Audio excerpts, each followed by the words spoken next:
A man on the edge of total ruin. A creature nobody wanted. A 50-cent gamble that was mocked by everyone in the room. This is the story of Jedidiah Stone, a rancher with nothing left to lose, and the tiny sick foal he bought out of pure pity. He thought he was saving her life that dusty afternoon. He had no idea she was about to save his. What secret was hidden in the blood of this 50-cent horse? And how did it turn a desolate Wyoming wasteland into a $1 million empire? Stick with us, because this story of heartbreak, karma, and staggering fortune is one you won't forget. The Wyoming wind was a physical bully. It didn't just blow. It shoved, scouring the paint from Jedidiah Stone's barn and pushing dust through the cracks in his window panes. The land was cracked too, mirroring the deep lines around Jed's 45-year-old eyes. His ranch, the Broken Stone, was aptly named. It had been his grandfather's pride, his father's burden, and now it was his shame. Every morning Jed woke to the same silence. The cattle pens were empty, sold off one by one to pay interest on loans he could no longer manage. His truck, a '92 Ford, coughed black smoke and ran on 3 good cylinders. The only living things that relied on him were a half-blind, 3-legged cattle dog named Buster and a stack of red-inked letters from the Sheridan County Bank. This Tuesday was worse. The bank had given him his final notice, 30 days to pay $82,000 or be foreclosed upon. Sitting at his scarred pine table, Jed pulled his wallet from his worn jeans. He emptied it. A $5 bill, a 1, and a scattering of change. $6.77. That was the sum total of his worldly wealth. He laughed, a dry, rasping sound that Buster didn't even lift his head for. There was one man who could help. Marcus Thorne. Thorne owned the sprawling Triple T ranch that bordered Jed's property on 3 sides. For 5 years, Thorne had been trying to buy Jed out, his offers starting low and getting insulting. He didn't want the land for ranching. He wanted it for the water rights. Thorne was a man who slicked his hair back, wore $1,000 boots, and saw the world as things to be owned. Jed needed a distraction, a reason to feel like a rancher and not a failure. He heard about a small-time livestock auction over in Buffalo, not the big professional one. This was a last-chance sale where farmers offloaded broken equipment, old tack, and the animals nobody else wanted. "Come on, Bus," Jed muttered, slapping his knee. "Let's go see what junk nobody wants." He drove the sputtering Ford for an hour, the check engine light glowing like a malevolent eye. The auction yard was a circle of muddy pens behind a dilapidated saloon. The auctioneer, a man named Slick Callahan who smoked thin cigars, was rushing through the lots. Lot 22, a set of 4 bald tires. "Who'll give me 10? Sold for $8 to the fella in the back." Jed leaned against a splintered railing, feeling the $6.77 heavy in his pocket. He wasn't here to buy. He was here to remember what it felt like to be part of this world. Then they brought in Lot 34. A gasp, followed by a few cruel chuckles, rippled through the small crowd. It was a foal, but that word seemed too generous. She was a skeleton draped in a dull, matted coat of bay fur. Her legs were like twigs, her knees knobby and shaking. Her head hung so low her nose nearly touched the mud. She was so small. She looked more like a large dog than a horse. "All right, folks, what we have here is, well, she's a horse," Slick Callahan announced, unable to hide his disdain. "Yearling filly. Papers say she's a thoroughbred, but I reckon those papers are good for starting a fire, and not much else." He prodded her with his boot. The foal didn't flinch, didn't even seem to notice. "Let's start the bidding at hell. Who'll give me $50? Silence. The wind whistled. $20? Silence. $5? Come on, folks. She's got a hide on her. A man in the front row, a feed store owner Jed recognized, shouted, "I'll give you $1 if you put it out of its misery before I take it." Laughter. Cruel, sharp laughter. $1 bid, Slick said. "Who'll give me 2? Jed felt something tighten in his chest. It was a stupid, pointless feeling. Pity. He looked at the foal, and she lifted her head just an inch. Her eyes, clouded with sickness and resignation, met his. In that moment, Jed didn't see a worthless animal. He saw himself. Broken, given up on, waiting for the end. I can't, Jed thought. He didn't even know why he was thinking it. This was madness. He needed gas to get home. Going once at $1, Slick shouted. Twice? $1.50. Jed's voice was hoarse. It cracked in the cold air. The crowd turned. They saw Jed Stone, the man who was losing it all, bidding on an animal that was already dead. The feed store owner scoffed. She's all yours, Stone. You just bought yourself a 50-cent problem. Slick Callahan banged his gavel, eager to be done. Sold for $1.50. She's yours, Jed. Get her out of here. Wait. Jed fumbled in his pocket. He had $6.77. He had bid $1.50. He'd miscalculated in his panic. He walked to the payment table, his face burning. Slick, I misspoke. I thought I only have... He pushed the change onto the table. I only have 50 cents. He was going to be thrown out, humiliated. Slick Callahan looked at the pile of coins. He looked at the dying foal. He looked at the pathetic man in front of him. He sighed, annoyed.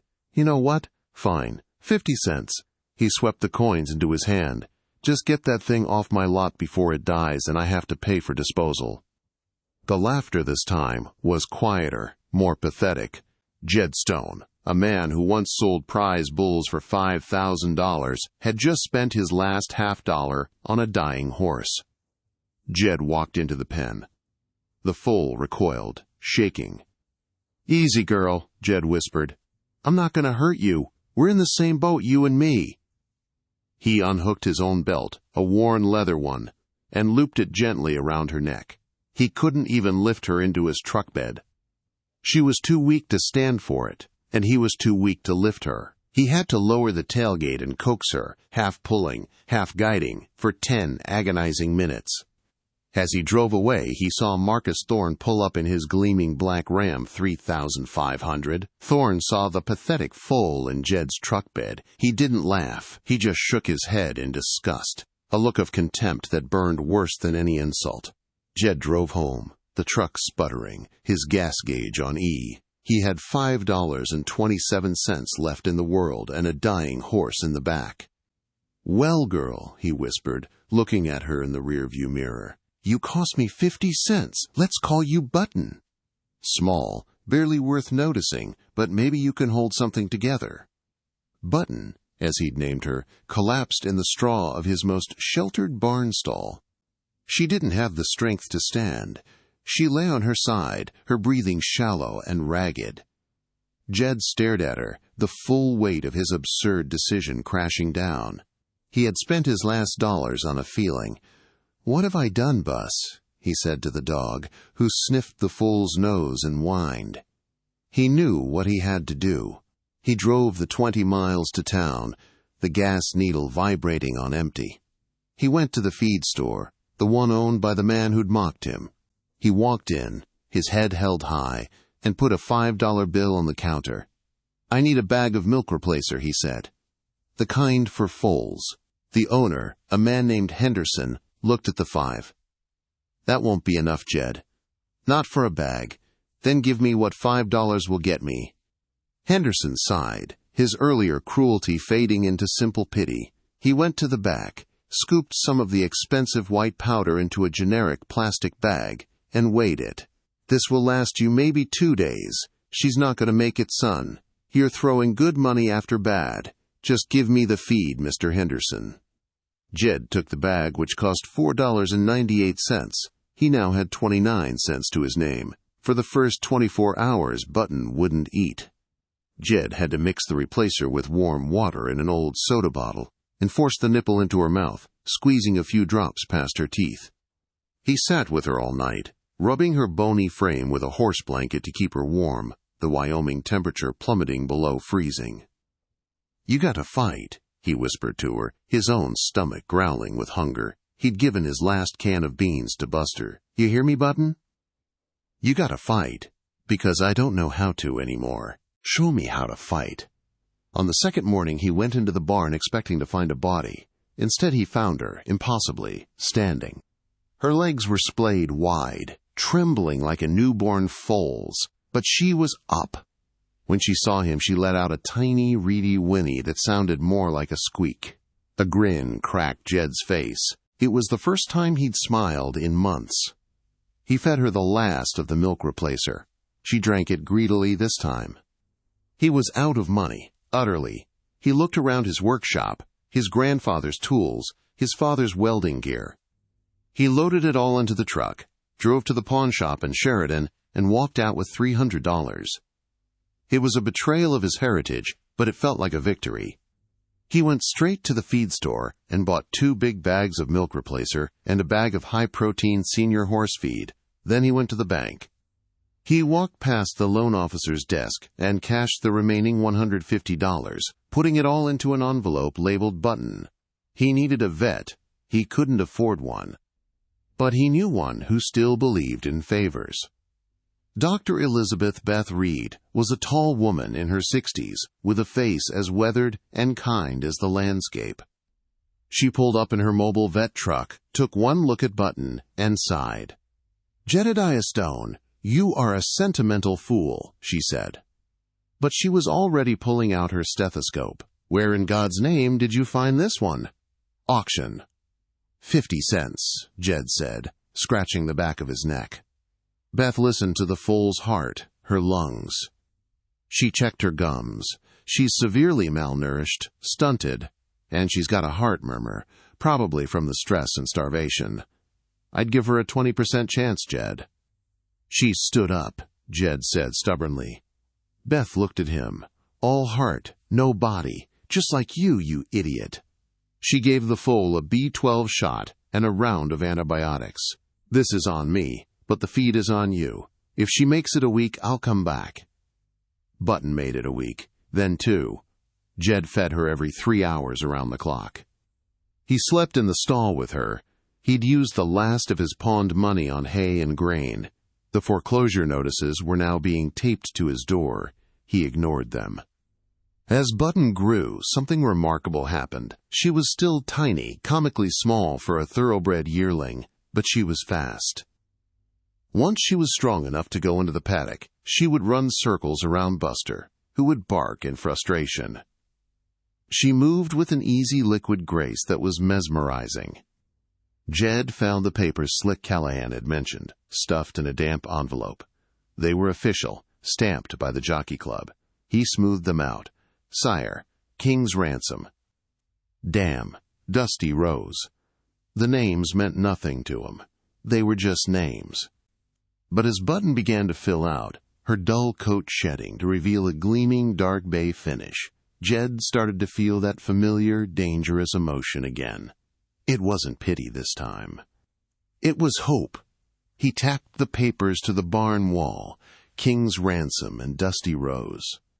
One night, driven by a curiosity he couldn't explain, he took his last 29 cents and a crumpled dollar he found in a coat pocket and drove to the town library. He sat at the public computer, the fluorescent lights humming above him. He typed King's Ransom into the search bar. His breath caught.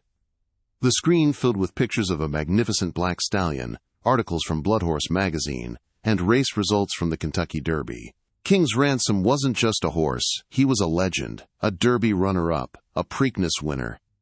He had been syndicated for a reported $20 million before a sudden colic attack had killed him in his prime. His offspring were rare and astronomically expensive. Jed's hands were shaking. He typed in the dam's name, Dusty Rose. Fewer results. She was a promising mare from a good line, who had won a few small races and then vanished, sold at a bankruptcy auction. The trail went cold, until apparently she had ended up on a desolate Wyoming ranch, bred to a local stallion, and then this foal, this impossible foal, had been born.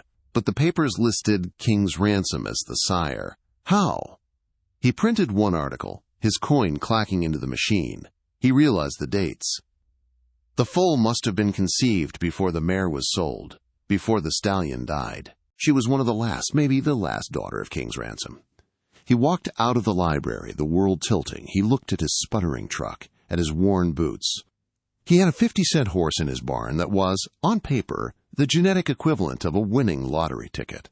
The printout from the library felt hot in Jed's hand. He drove home in a daze, the Ford's engine knock sounding like a frantic heartbeat. He burst into the barn where Button nickered at him, expecting her late-night feed. He stared at her. She was still small, her ribs still a little too visible, but her eyes were bright and intelligent. He looked from the horse to the picture of King's Ransom. The resemblance was there, in the proud set of the head, the intelligent curve of the eye. "Is that who you are?" he whispered. He was a rancher, not a racehorse man. He was in over his head. He needed Dr. Beth. He called her at 6 in the morning. She arrived by 8, a thermos of coffee in her hand, and a skeptical look on her face. Jed laid the pedigree papers and the library printout on the hood of her truck. She read them, her eyebrows rising. "King's Ransom. My lord Jed, are these papers real?" "They're stamped, embossed. They look real to me." Beth pulled out her phone, a rugged smartphone she used for field records. She tapped in Button's registration number. Her professional skepticism melted into pure shock. "They're real," she said, her voice quiet. "She's registered. King's Ransom X Dusty Rose." "She's Jed. This horse's bloodline is worth a fortune. People pay $100,000 for a yearling with this lineage, and you paid 50 cents. So what do I do?" Jed felt a dizzying vertigo. "Do I sell her?"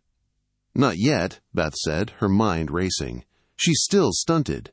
No professional buyer will look at her twice in this condition. She's a genetic marvel, but a physical wreck. If you sell her now, they'll give you a few thousand for her breeding potential and call it a day. But if she could run, Jed, if this horse could run even once, the implication hung in the air. A single victory, even at a small track, would prove her heart matched her blood. It would change her value from thousands to more." "But that murmur," Jed protested. "It's faded," Beth admitted, pulling out her stethoscope again. "The good feed, the care, her heart is stronger. But her legs, Jed, her bones are brittle from the malnutrition. Training her would be a massive risk. You could snap her leg like a twig." Before Jed could answer, the crunch of gravel announced a visitor. A gleaming black Ram 3500 pulled up, and Marcus Thorne stepped out. He wore a crisp shirt and a self-satisfied smirk. "Stone," he said, ignoring Beth. He peered into the paddock at Button, who was now nibbling hay. "I'll be damned. You actually kept that bag of bones alive. Surprising." "What do you want, Thorne?" Jed said, his hands clenching.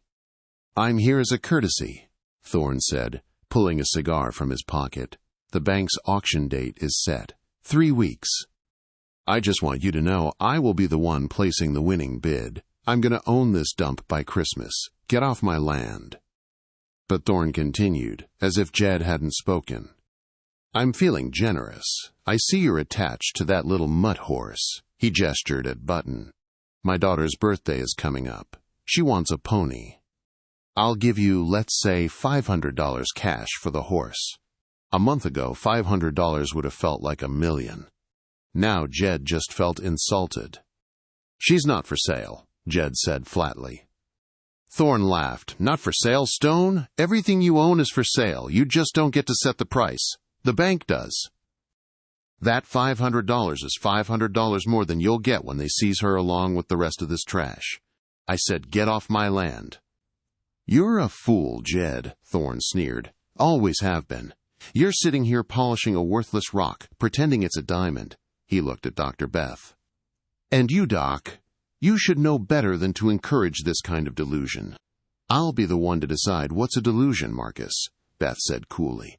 "I suggest you leave." Thorne held his hands up in mock surrender. Fine. Don't say I didn't try to help you. I'll see you at the auction."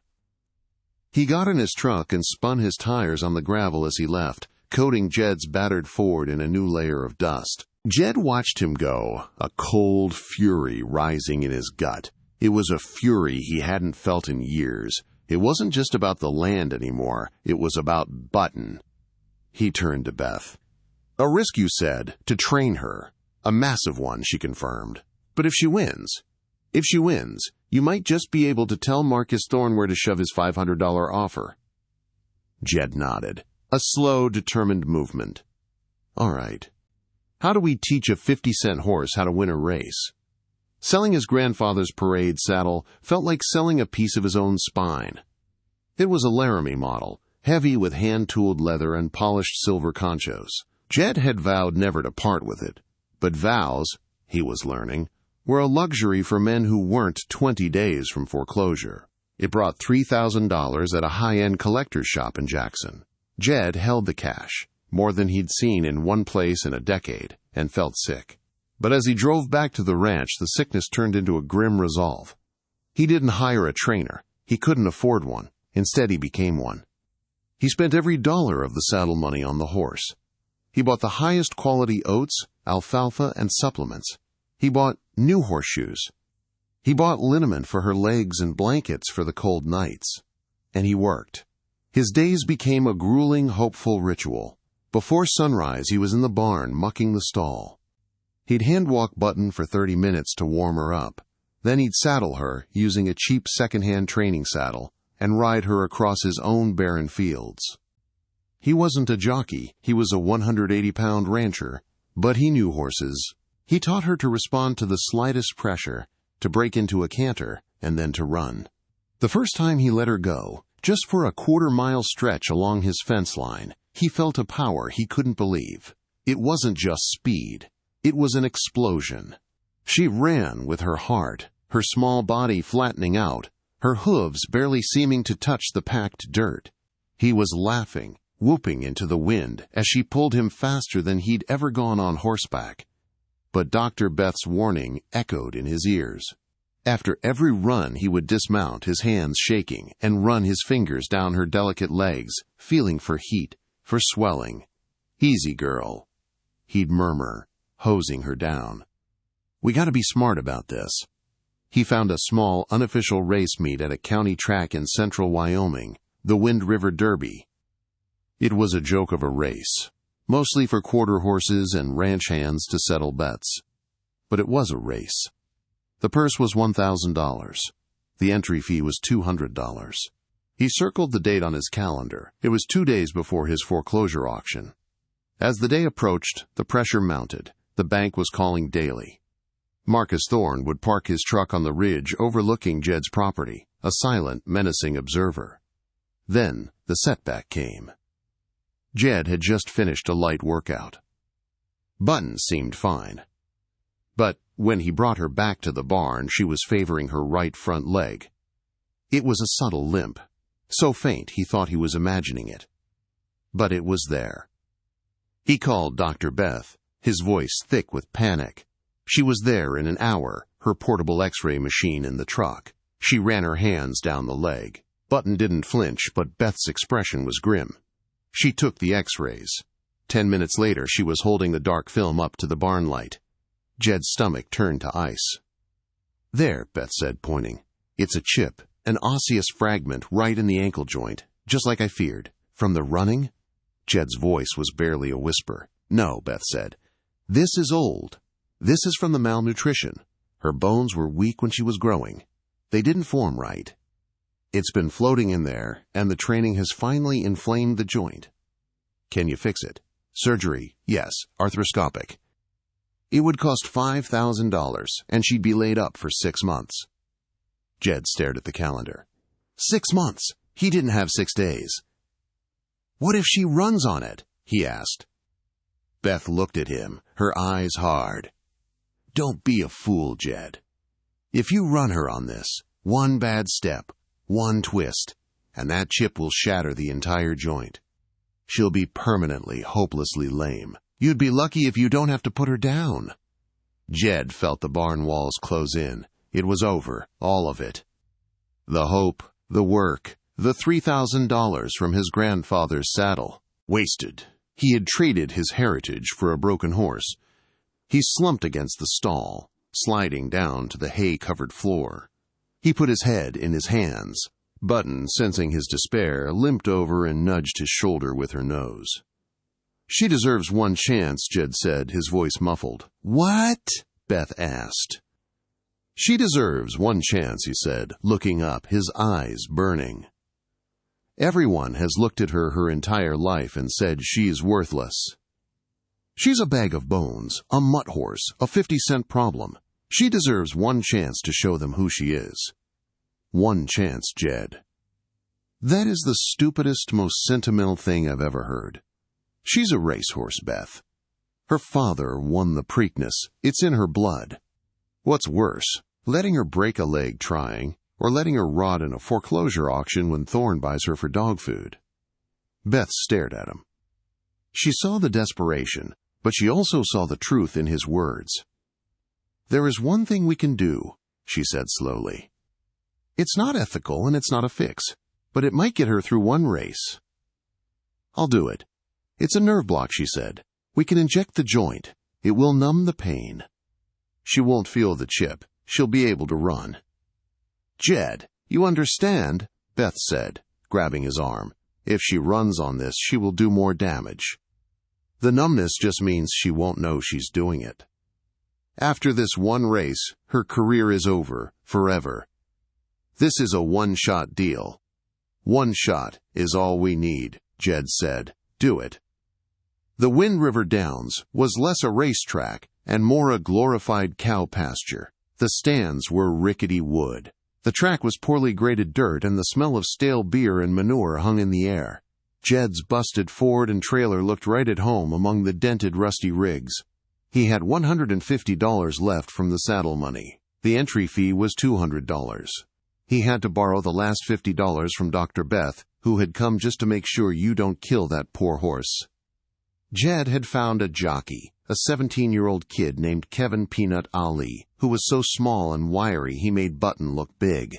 Kevin had been exercising horses at a local farm and was desperate for his first real mount. "She's tiny, Mr. Stone," Kevin said, looking at Button in the paddock. "So are you, kid," Jed said. "But she's fast. Just hold on." The competition was a mix of muscular quarter horses and a few rangy-looking thoroughbreds. And then, at the end of the line, was a horse that didn't belong, a sleek black 3-year-old pawing the ground, his coat gleaming. Jed saw the owner. Marcus Thorne. Thorne walked over, a triumphant sneer on his face. Well, look at this. Broken stone at a broken-down track. I heard you sold your granddaddy's saddle, Jed." "Was it to pay the entry fee for this?" He gestured at Button. "What is that?" "She's here to run, Thorne." "She's here to lose," Thorne corrected. "I brought my new colt, Thor's Vengeance. Bought him for $30,000 last month. Just thought I'd let him stretch his legs, see what a real racehorse looks like. You're bringing a barn cat to a dogfight, Stone." Jed ignored him. He led Button to the saddling paddock. Dr. Beth had administered the nerve block an hour before. Button was walking sound, her eyes bright, oblivious to the ticking time bomb in her ankle. "This is it, girl," Jed whispered, tightening the girth. "Show them all." He gave Kevin a leg up. "Just get her out clean," Jed instructed. "Don't fight her. Let her find her pace. When you hit that final turn, just hold on." The horses were led to the starting gate. Button, unaccustomed to the metal box, was nervous. She sidestepped. Thorne's Vengeance, in the next stall, kicked the wall, startling her. The bell rang. The gates flew open. Button, startled, stumbled. She came out dead last. "No," Jed yelled, gripping the railing. The pack of horses thundered down the track. Thorne's Vengeance took the lead immediately, a professional in a field of amateurs. Kevin, to his credit, didn't panic. He got Button balanced and urged her on. She was 10 lengths behind. The crowd was already laughing. "Look at that little pony." But Button was running. She passed one horse, then another. She moved with that same liquid grace, but now it was fueled by adrenaline. Around the far turn, she was in the middle of the pack. Thorne's Vengeance was still 5 lengths ahead of everyone. The race looked over. "Come on, kid, now," Jed roared as if Kevin could hear him. It was as if the boy had been waiting for that exact moment. He hadn't used the whip. He just leaned low and asked. Button responded. It wasn't a gradual acceleration, it was a gear shift. Her tiny legs, which had seemed like a disadvantage, were now a blur, a piston-like motion that was almost impossibly fast. She wasn't just running, she was flying. She blew past the third-place horse, she caught the second. Down the final stretch, it was just her and Thorne's vengeance. The professional jockey on Thorne's horse looked over, his eyes wide with disbelief. He went to the whip. Thorne's horse surged. Button was relentless. She was all heart, running on a numbed leg, pulling on a reserve of energy that came from her legendary bloodline. 10 yards from the wire, she was a neck behind. 5 yards, they were even. At the wire, the track announcer, who had been half asleep, screamed into his microphone. I don't believe it. It's the 12-horse Button, by a nose. A 50-cent foal has won the Wind River Derby. The stands were silent for a second, and then they erupted. It was the biggest upset anyone had ever seen. Jed vaulted over the railing, running onto the track. He grabbed Button's bridle, his eyes streaming with tears. You did it! You did it, girl! Kevin slid off, his own face a mask of shock. Mr. Stone, I ain't never felt anything like that. She's like a rocket. Dr. Beth was there, her face pale. Get her off the track now, Jed. Get that saddle off. They rushed her to the unsaddling enclosure. Marcus Thorne was standing there, his face purple with rage. That's a freak. That's not possible. I demand a drug test. She's clean, Jed shot back. She just beat you, Thorne. She beat you. As Jed and Beth worked to cool Button down, a new figure appeared. A woman, impeccably dressed in a tailored suit and sunglasses, looking completely out of place. She had been watching from the clubhouse. Mr. Stone? She asked, her voice calm and sharp. Ma'am? My name is Arabella Vance, she said, handing him a business card. I'm a bloodstock agent. I was here looking at another horse, but I just saw yours run. And I ran her pedigree on my app. She looked from the card to the horse, her expression unreadable. I need to talk to you. The figure $250,000 hung in the dusty air. It was a sound that didn't belong at the Wind River Downs. It was a number Jed couldn't comprehend. It was salvation. It would pay the bank. It would fix his roof. It would buy a new truck. It would save the Broken Stone Ranch. Jed, Dr. Beth said, her voice low and urgent. Take it. This is the miracle. Take the money and run. Marcus Thorne, who had been arguing with the race steward, overheard. His purple face went white. $250,000 for that?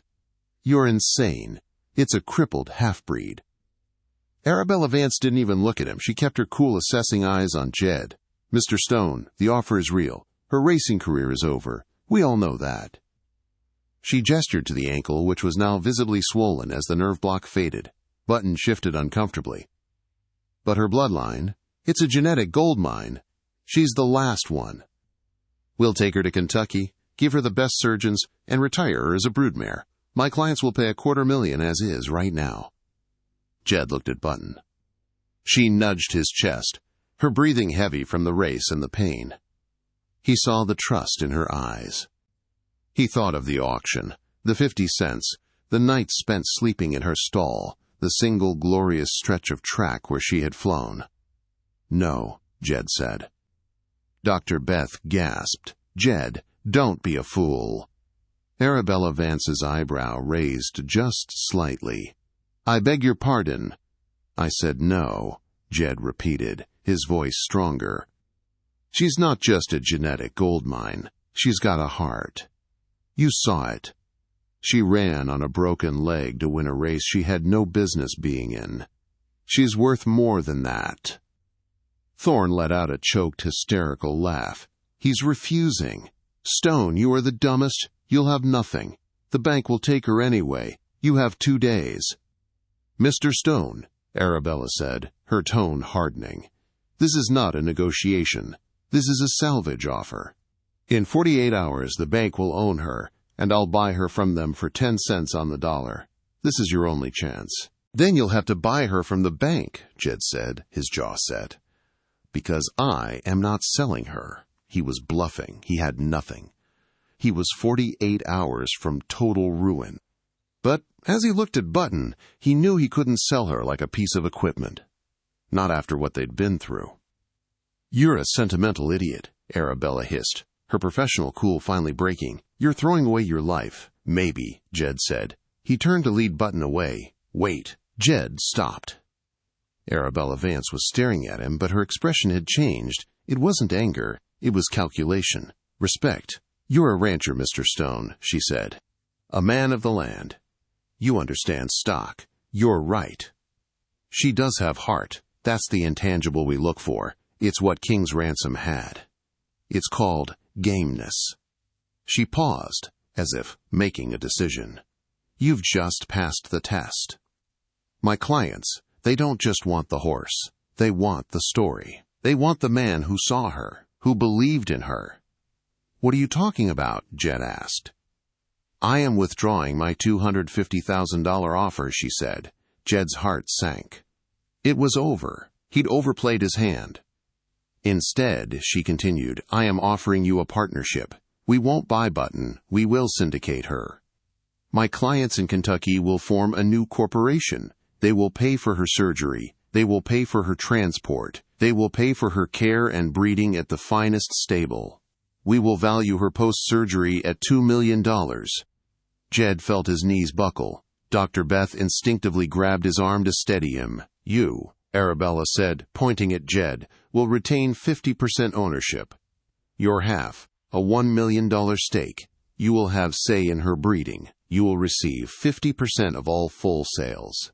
And we will pay you a $50,000 annual stipend for consultation and care, which means, Mr. Stone, we are paying you to be the man who saved her."